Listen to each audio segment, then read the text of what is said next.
இன்றைக்கி நம்ம projection of பிளேன்ஸில் வந்து ஃபஸ்ட் ப்ராப்ளம் பார்க்க போகிறோம். போன வீக்கு நான் உங்கள்கிட்ட வந்துட்டு ஒன்று படிக்க சொல்லியிருந்தேன். என்ன அப்படின்னாச்சுன்னா இந்த XY ரெஃபரன்ஸ் லைன் இதையும் இந்த true shape on HP surface incline to HP side incline to VP, true shape on VP surface incline to VP side incline to HP, இது மூணையும் படிக்க சொல்லியிருந்தேன். அதாவது இது ஒரு பேர், இது ஒரு பேர், சரியா? இது ஒன்று. ஸோ இது ஒரு செட்டு, பேரில் சாரி, இது ஒரு செட்டு, இது ஒரு செட்டு, அப்படி ரெண்டு செட்டை கொடுத்துருந்தேன். இந்த ரெண்டு செட்டை வந்துட்டு நம்ம வந்து படிக்க சொல்லியிருந்தோம். ஸோ இது இவ்வளோத்தையும் வச்சு நம்ம டயக்ராம் எப்படி போடலாம், ஒரு 20 மார்க் ப்ராப்ளத்தை எப்படி சால்வ் பண்ணலாம் அப்படிங்கிறத நம்ம வந்து இன்றைக்கி பார்க்க போகிறோம்.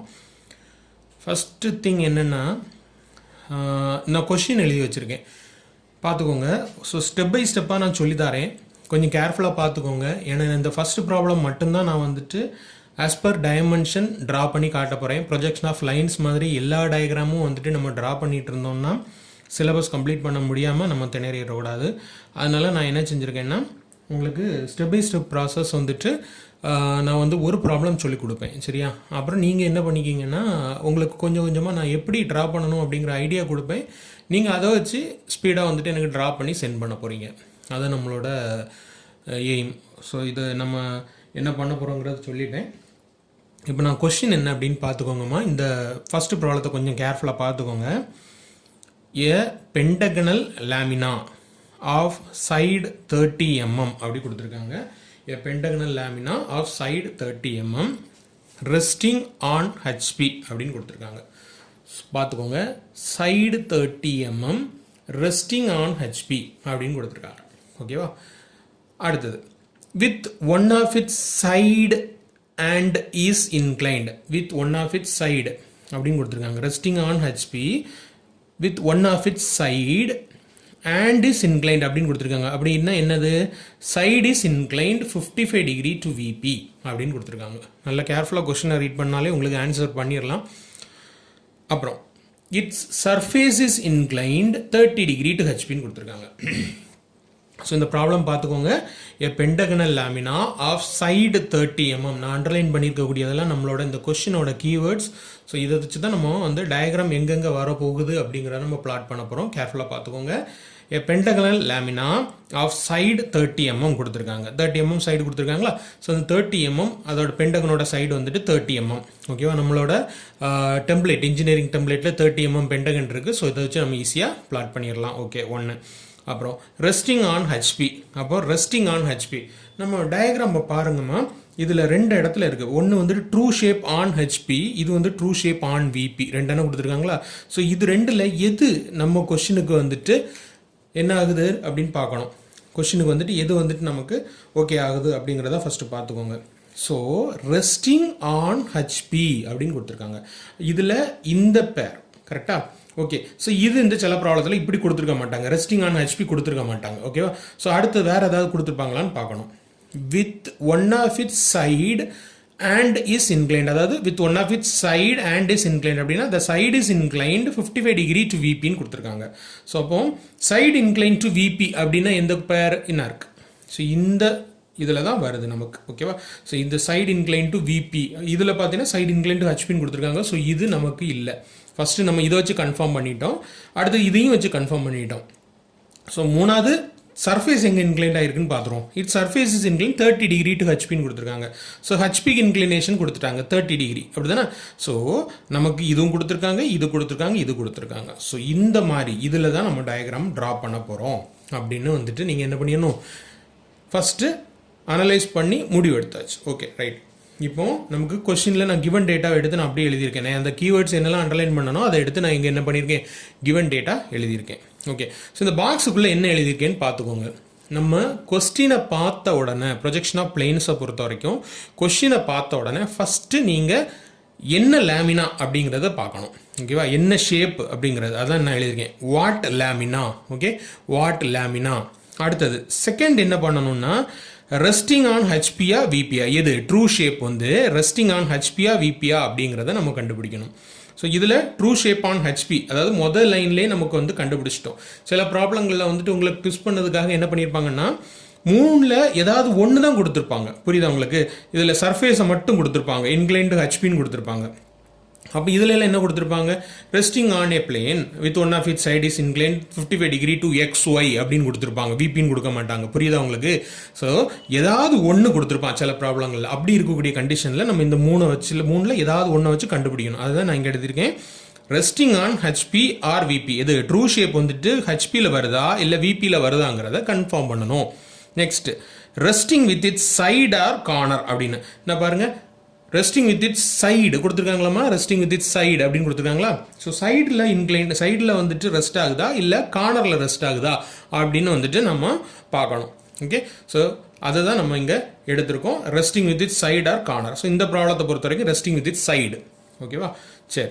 ஸோ அந்த ரெஸ்டிங் வித் இட் சைடா கார்னரா அப்படிங்கிறது என்ன அப்படின்னு பார்க்கலாம்.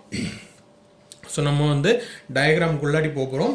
டயக்ராமில் எனக்கு என்னென்னா, நான் வந்து உங்களுக்கு அந்த பென்டகன் ட்ரா பண்ணி வச்சுருக்கேன். ஸோ அந்த பென்டகன் தான் நான் வச்சுருக்கேன், ரைட். இப்போ எனக்கு ஏன்னா இந்த பென்டகன் வந்துட்டு என்கிட்ட இன்ஜினியரிங் டெம்ப்ளேட் இல்லை. ஸோ நான் வந்து ஆங்கிள் மெத்தடில் நான் ட்ரா பண்ணி வச்சுருக்கேன். அதனால் உங்களுக்கு என்ன பண்ணியிருக்கேன்னா ஒரு போட்டு வச்சுருக்கேன், ரைட். இப்போது இந்த டயக்ராம் பார்த்துக்கோங்க. ஸோ எனக்கு கொஞ்சம் சிரமமாக தான் இருக்குது, நான் உங்களுக்கு கரெக்டாக போட்டு சொல்லித்தரேன். புரியலைன்னா சொல்லுங்கள், வேறு ஏதாவது பண்ண முடியுமான்னு பார்ப்போம் அடுத்தது. ஓகே, சரி சரி. இப்போது நான் வந்துட்டு என்ன பண்ண போகிறேன், நேம் கொடுக்க போகிறேன். 30 mm XY பிளைன் போட்டிருக்கேம்மா, XY பிளைன் போட்டு வச்சுருக்கேன். அதில் VPHP மார்க் பண்ணிட்டேன். மார்க் பண்ணி வச்சுட்டு இப்போ நான் வந்துட்டு பென்டகன் ட்ரா பண்ணியிருக்கேன். ஓகேவா, resting with it side or corner அப்படின்னு கொடுத்துருக்காங்களா. சைடு ரெஸ்டிங், நம்மளோட ப்ராப்ளம் என்ன ப்ராப்ளம், சைடு ரெஸ்டிங் ப்ராப்ளம்.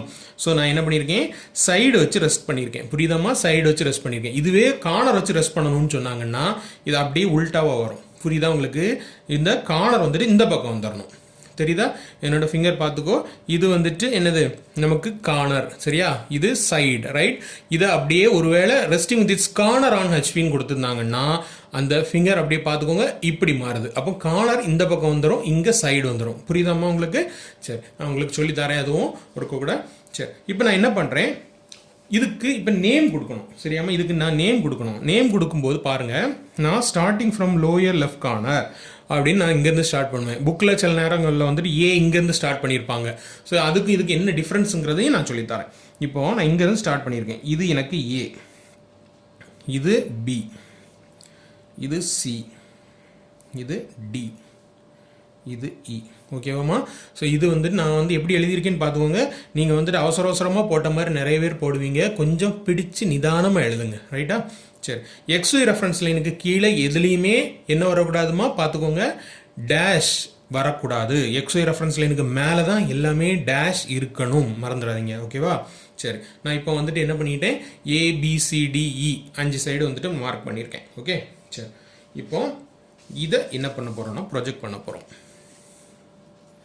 எப்படி ப்ரொஜெக்ட் பண்ணுறேன்னு பார்த்துக்கோங்க. ஓகேவா, AE லைனை ப்ரொஜெக்ட் பண்ணியிருக்கேன். அடுத்தது BD லைனை கேர்ஃபுல்லாக பார்த்து போடுங்க. அந்த லைன் எங்கேருந்தே ப்ரொஜெக்ட் பண்ணியிருக்கேன்னு பாருங்கள், பியிலேருந்து டிக்கு. புரியுதாமா, பியிலேருந்து டி வழியாட்டு வெளியே எடுத்திருக்கேன். நெக்ஸ்ட்டு சியோட லைன்.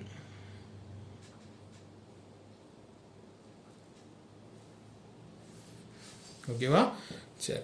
இப்போ நான் வந்துட்டு இந்த 3 பாயிண்ட்டையும் ப்ரொஜெக்ட் பண்ணியிருக்கேன். 3 பாயிண்ட் மீன்ஸ் இது 1 2 3 3 பாயிண்ட் ப்ரொஜெக்ட் பண்ணியிருக்கேன். இப்போ நம்ம XY ரெஃபரன்ஸ் லைனில் இருக்கக்கூடிய அந்த லைனை டார்க் பண்ணிட்டேன். தெரியுதா, டார்க் பண்ணியிருக்கேன். இது வந்துட்டு லைட்டாக எடுத்திருக்கேன். ஓகேவாம்மா, சரி. இப்போ இங்கேருந்து நீங்கள் டயக்ராமாக பார்க்க போகிறீங்க. நல்லா பார்த்துக்கோ, நான் போட்டிருக்கக்கூடிய ஆரோ ஹெட்டெல்லாம் நீங்கள் போட்டு வச்சிடாதீங்க, நான் உங்களுக்கு சொல்லி தரதுக்கு வேண்டி போட்டிருக்கேன். இங்கேருந்து நான் லைன் போட்டு வச்சுருக்கேன். இங்கேருந்து நான் வந்துட்டு என்னோட கண் இங்கே வச்சுருக்கேன்.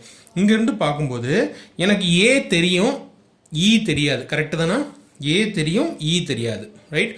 அப்போது நான் இங்கே என்ன எழுதணும், ஏ dash visible, E dash invisible அப்படின்னு எழுதணும். புரியுதாம்மா உங்களுக்கு? அதாவது இங்கேருந்து பார்க்குறேன், இங்கேருந்து பார்க்கும்போது எனக்கு ஏ தெரியுது, இ தெரியல. So A dash visible, E dash invisible. அதே மாதிரி இங்கேருந்து பார்க்கும்போது இது B dash visible, D dash invisible. புரியுதாம்மா, B dash visible, D dash invisible. Next C dash visible. So இதுதான் நம்ம எழுதணும். ஓகேவா, சரி, இப்போ நம்ம எழுதியிருக்கோம்ல. இப்போ இதில் பாருங்களேன், புக்கில் வந்துட்டு இங்கேருந்து ஸ்டார்ட் பண்ணியிருப்பான். ஏ வந்துட்டு இங்கேருந்து ஸ்டார்ட் பண்ணியிருக்கான்னு வச்சுக்கோ. அப்போ நமக்கு ஏ பி சி டி இ அப்படின்னு வரும். ஓகேவா? ஸோ நமக்கு என்னென்னா ஃபர்ஸ்ட் பாயிண்ட் வந்துட்டு பி பாயிண்ட் வந்துடும். இங்கே வந்துட்டு பி பாயிண்ட் விசிபிள், ஆமாம் இ பாயிண்ட் வந்து இன்விசிபிள் அப்படின்னு வந்து மாட்டிருக்கோம். அப்போ நான் என்ன சொல்கிறேன்னா, எனக்கு எப்போவுமே ஃபஸ்ட்டு பாயிண்ட் விசிபிளாக இருக்கணும். அதுக்காக தான் நான் இங்கேருந்து எப்போவுமே ஸ்டார்ட் பண்ணுறது. நம்ம கிளாஸில் எப்போவுமே எல்லா பிள்ளைங்களுக்கும் இப்படி தான் ஸ்டார்ட் பண்ண சொல்லியிருப்பேன். ஏ பாயிண்ட் வந்துட்டு ஃபஸ்ட் பாயிண்ட் வந்துட்டு விசிபிள் பாயிண்டாக இருக்கிற மாதிரி பார்த்துக்கோங்க.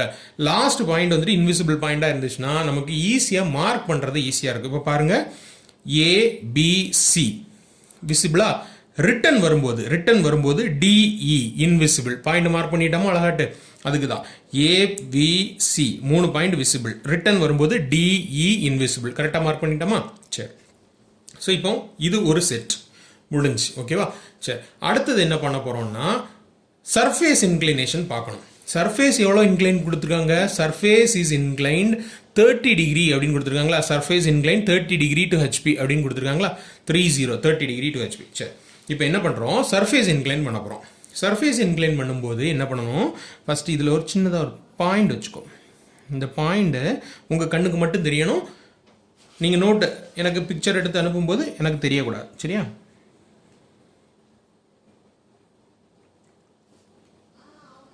அந்த பாயிண்ட் இதில் இருக்கணும். நீங்கள் ஒரு பாயிண்ட் வச்சிங்கல்ல, அந்த பாயிண்ட் இதில் இருக்கணும். இப்போ இதிலிருந்து 30 டிகிரிக்கு நான் பாயிண்ட் வச்சுருக்கேன்.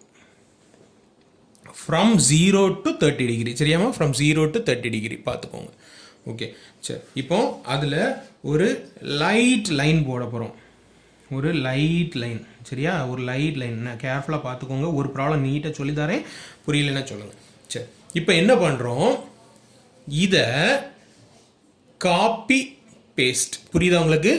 Copy paste. இதை அப்படியே மெஷர் பண்ணி இங்கே வைக்க போகிறோம். அவ்வளோதான். சரி, அப்போ இங்கே பாருங்கள், இதிலிருந்து மெஷர் பண்ண போகிறோம். இது எவ்வளோ இருக்குன்னு மெஷர் பண்ணிக்கோங்க. ஸோ எனக்கு 47 இருக்குது. 47. ஓகேவா? 47 இருக்குது. 48, 49, 50. ரைட், 47 இருக்குது. ஸோ அந்த 47 mm நான் வந்து இங்கே வச்சுருக்கேன். 47 mm எனக்கு இருக்குது. ஸோ அந்த 47 mm நான் அப்படியே காப்பி பண்ணி இங்கே நான் பேஸ்ட் பண்ணிட்டேன். ஸோ இந்த லைனை நான் என்ன பண்ணிடலாம்? டார்க் பண்ணிக்கலாம். Okay, right. இப்போ இது என்ன பாயிண்ட்டுமா? A dash E dash. கரெக்டாக? A dash E dash. அதைத்தான் நம்ம இங்கே மெஷர் பண்ணி எழுதியிருக்கோம். ஸோ இங்கே எழுதும்போது A1 dash E1 dash அப்படின்னு எழுதணும். 1 போட்டு எழுதணும். இது அவ்வளோ எடுத்து எழுதும்போது 1 போட்டு எழுதணும். ஓகேவா? சரி, அடுத்தது இந்த டிஸ்டன்ஸ் எவ்வளோன்னு மெஷர் பண்ணிக்கோங்க. இந்த டிஸ்டன்ஸ் வந்துட்டு 29 mm இருக்குது. எனக்கு 29 mm இருக்குது. சரி, இந்த மெஷர்மெண்ட் வந்துட்டு வரல அப்படின்னு சொல்லிட்டு எரேஸ் பண்ணி நீங்கள் வந்துட்டு பண்ணிகிட்டு இருக்காங்க. உங்களுக்கு வர்றது கூட போட்டுக்கோங்க. சரியா? சரி, நான் இப்போ வந்துட்டு பாயிண்ட் வச்சுட்டேன். ஓகேவா? ஸோ அடுத்த டிஸ்டன்ஸ் இது நமக்கு அவ்வளோதான் இருக்கும். சரியா? ஓகே, கரெக்டாக இருக்குது. ரைட், இப்போ என்ன பண்ணியிருக்கோம்? இதில் ஏ டேஷ் E1 டேஷ் எழுதியிருக்கேன். அப்போ இதில் என்ன பாயிண்ட் வரும்? B dash D1 dash, B1 dash D1 dash, அடுத்தது C1 டேஷ். இவ்வளோ தான் பாயிண்ட். ஸோ இனி தேவையில்லாத லைனை நம்ம எரேஸ் பண்ணிடலாம். ஓகேவா? முடிச்சிட்டோமா? சரி, அதாவது இதை காப்பி பண்ணி இங்கே பேஸ்ட் பண்ணியிருக்கோம். அவ்வளோதான். நல்லா பார்த்துக்கோங்க. இந்த பாயிண்ட் ரெஸ்டிங் பாயிண்ட். இதுதான் ரெஸ்டிங் பாயிண்ட். XY ரெஃபரன்ஸ் லைனில் இது ரெஸ்ட்டாக இருக்கணும். நிறைய பிள்ளைங்க பண்ணக்கூடிய தப்பு, இந்த லைனை போட்டுட்டு கொஞ்சம் தள்ளி எடுத்து பாயிண்ட் மார்க் பண்ணுவாங்க. நான் சொல்கிறது மாதிரி பண்ணிக்கோங்க. இதை அப்படி காப்பி பண்ணி இங்கே பேஸ்ட் பண்ணிக்கணும். சரியா?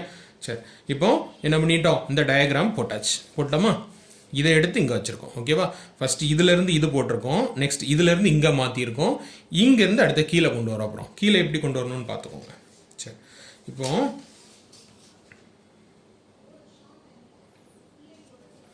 இந்த லைனை அப்படியே நான் ப்ரொஜெக்ட் பண்ணி விட்டுருக்கேன். எந்த லைன்? D line. இப்படி எல்லா லைனையும் இன்க்ளைன் பண்ணிடாதீங்க. லைன் ஸ்ட்ரைட்டாக இருக்கட்டு, ஆனால் லைட்டாக இருக்கட்டு. ரொம்ப மைல்டாக இருக்கணும். உங்கள் கண்ணுக்கு மட்டும் தெரியணும். எனக்கு தெரிய வேண்டியது மொத்தம் ஒரு 6 டயக்ராம் வரும். 6 டயக்ராம் மட்டும்தான் தெளிவாக தெரியணும். மீதி எல்லாம் லைட்டாக இருக்கணும். சரியா? சரி, ஓகே, நான் வந்துட்டு ப்ரொஜெக்ட் பண்ணிட்டேன். ரைட், இனி மேலே உள்ள லைனையும் நான் ப்ரொஜெக்ட் பண்ண போகிறேன்.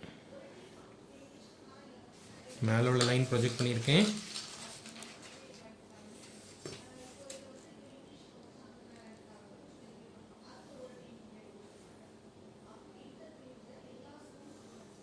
ப்ரொஜெக்ட் பண்ணிட்டோமா? ஓகே, சரி. இப்போ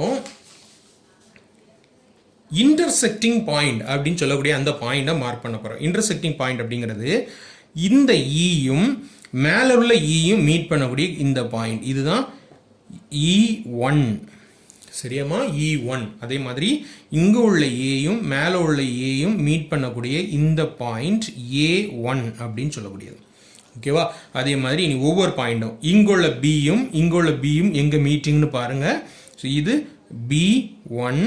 அதே மாதிரி இங்குள்ள D அண்ட் மேலே உள்ள D meeting point D1. Next இந்த C அண்ட் இந்த C மீட்டிங் பாயிண்ட் இது C1. ஓகேவா? சரி, இனி இங்கேயும் அதே மாதிரி தான். தேவையில்லாத லைன்ஸ் எரேஸ் பண்ணிடுங்க.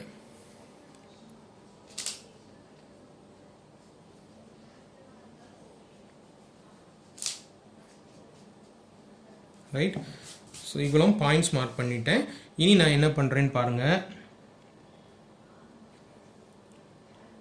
அந்த பாயிண்ட்ஸை ஜாயின் பண்ணுறேன் டார்க்காக.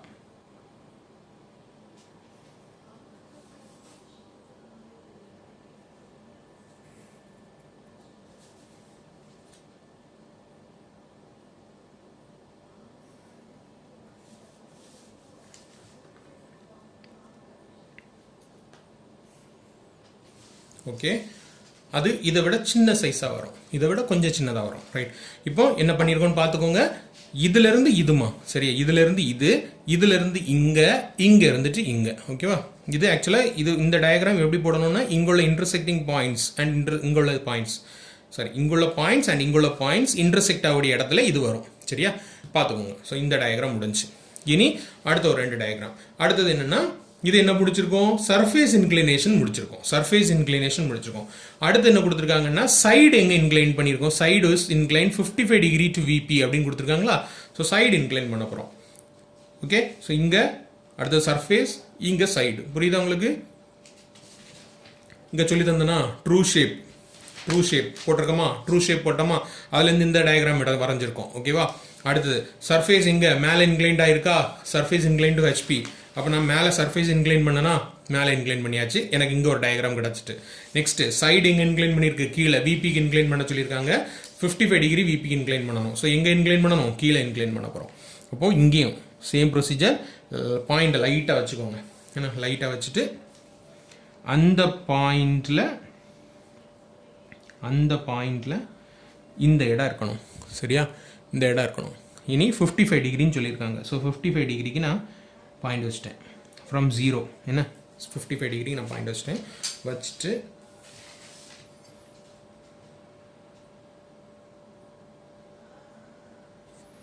லைட்டாக ஒரு லைன் டார்க் பண்ணிடாதீங்க. லைட்டாக ஒரு லைன். ஓகேவா?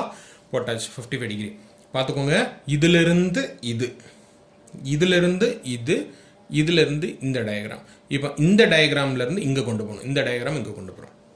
ஓகே, ஸோ அந்த டயக்ராம் எப்படி கொண்டு போகிறேன்னு கேர்ஃபுல்லாக பார்த்துக்கோங்க. இது பென்டகன் மட்டும் கொஞ்சம் கஷ்டம், அதனால தான் முதல்ல எடுத்து வச்சுட்ருக்கேன். பென்டகன் பார்த்துக்கோங்கம்மா. இது எவ்வளோ இருக்குன்னு 30 mm இருக்கணும். சரியா? கரெக்டாக இருக்கணும். 30 mm இருக்கணும். எனக்கு ஒரு 31 mm இருக்குது. நான் எங்கேயோ ஒரு லைன் லைட்டாக இன்க்ளைன் பண்ணியிருக்கேன். ஸோ நீங்கள் வந்துட்டு கரெக்டாக பார்த்து போட்டிங்கன்னா 30 mm இருக்கணும். சரியா? 30 mm. ஏன் 30 mm இருக்குன்னா, இந்த லைன் இது 30 தானே நம்ம வச்சோம்.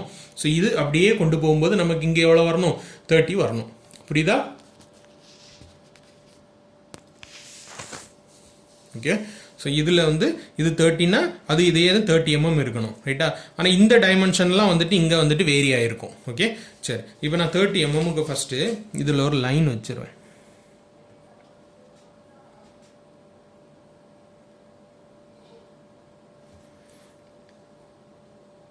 இங்கே ஒரு பாயிண்ட்டு, இங்கே ஒரு பாயிண்ட், 30 mm வச்சுட்டுனா சரி, டார்க்காகவே போட்டேன். ஓகேவா? ஸோ இந்த 30 mm இப்போ பாருங்கள், நீங்கள் அப்படி ஃபிங்கர் வச்சு பார்த்தா போதும். இப்படி இருக்குது. என் நெயில் இருக்கக்கூடிய பாயிண்ட் வந்துட்டு இ பாயிண்ட். நம்ம நெயில் இருக்கக்கூடிய பாயிண்ட் இ பாயிண்ட்டு, இது வந்துட்டு ஏ பாயிண்ட். ஸோ E1 இது A1. இதை நான் என்ன பண்ணியிருக்கேன், அப்படியே எடுத்து இப்படி திருப்பி வைக்கேன்.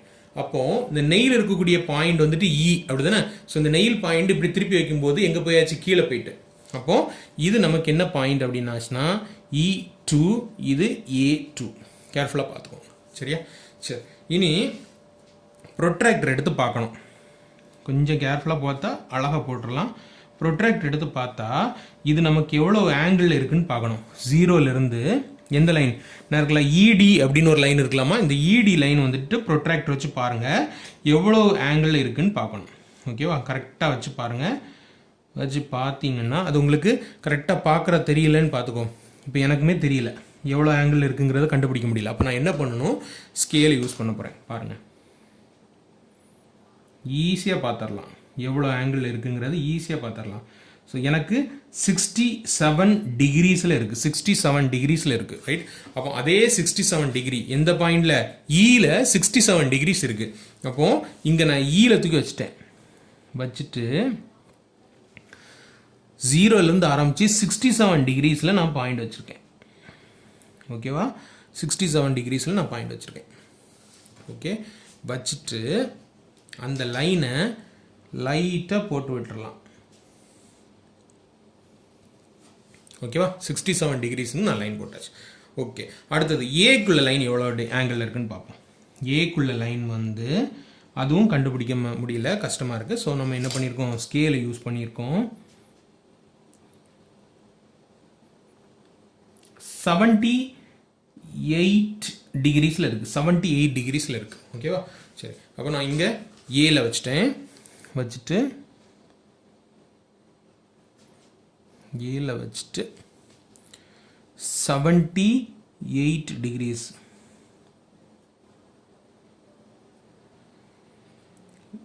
78 டிகிரிஸ் பாயிண்ட் வச்சுட்டேன். ஓகேவா, சரி. இப்போ இதில் ஒரு லைன் போட்டாச்சு. இது இந்த ரெண்டு ஸ்டெப்பு தான் கொஞ்சம் கஷ்டமாக இருக்கும். அப்புறம் சிம்பிளாக முடிச்சிடலாம். எப்படி, நான் பாருங்கள், ஈல இருந்துட்டு நான் டிஏ மெஷர் பண்ணுறேன். ஈலேருந்து டிஏ மெஷர் பண்ணுறேன். ஓகேவா, மெஷர் பண்ணிவிட்டு ஈல வச்சுட்டு ஒரு கட்டு, நம்ம போட்ட லைனை ஒரு கட் பண்ணிட்டேன் லைட்டாக தான். அடுத்தது அதே மாதிரி ஏல இருந்துட்டு இந்த பி டிஸ்டன்ஸை மெஷர் பண்ணிட்டேன். ஏல வச்சுட்டு பிக்கு லைனை கட் பண்ணிட்டேன்.